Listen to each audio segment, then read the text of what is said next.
Data from the United Nations show at least 1,721 grave violations against 1,526 children in 2023.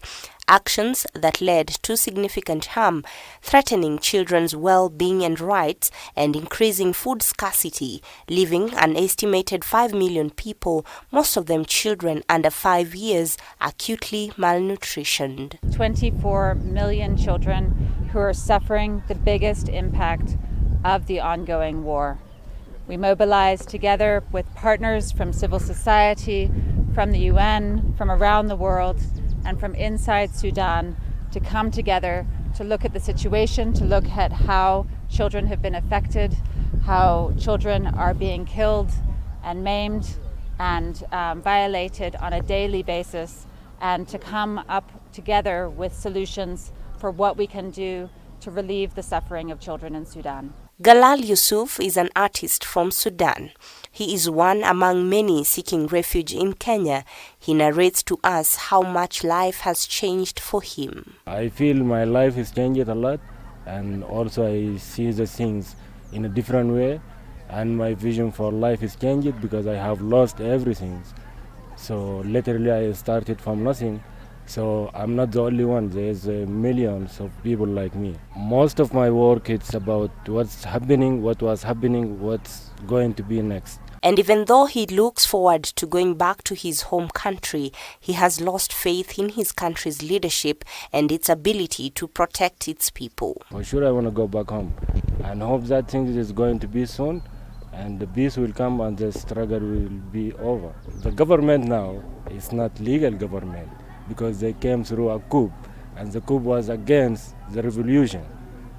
So the things now is happening in Sudan, it's against the revolution. And when we say revolution, that means the people of Sudan. So this war is against the people of Sudan. Mama Ali, not her real name, recalls how mothers played a critical role in protecting their families by moving to safer places within Sudan, while others sold all their property and fled the country. A lot of Sudanese women I know, they have sold what they have been, keep it for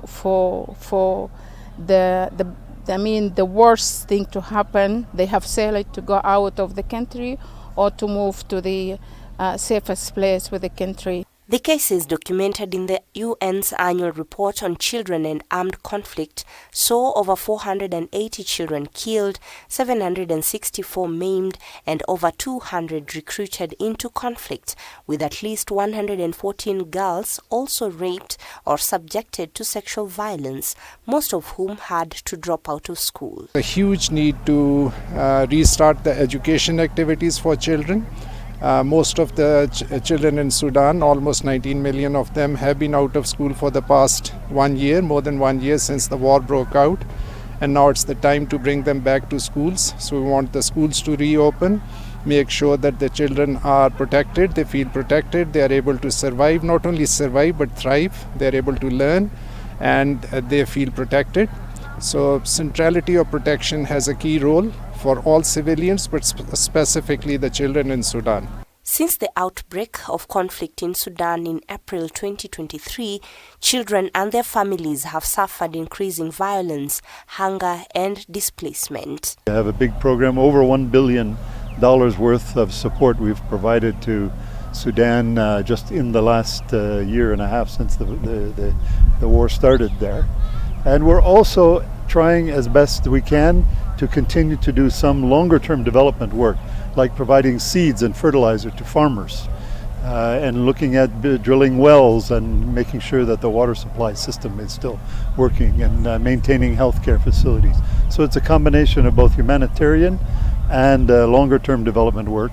To this end, Kenya, among other international communities through UNICEF, has been a safe haven for the children and families, even as a lasting solution are being sought. Kenya is sheltering Sudanese children, protecting them within Kenya, and has a critical voice to bring the parties to the conflict to the table to find a solution and to find peace. Robbie Omondi, K24.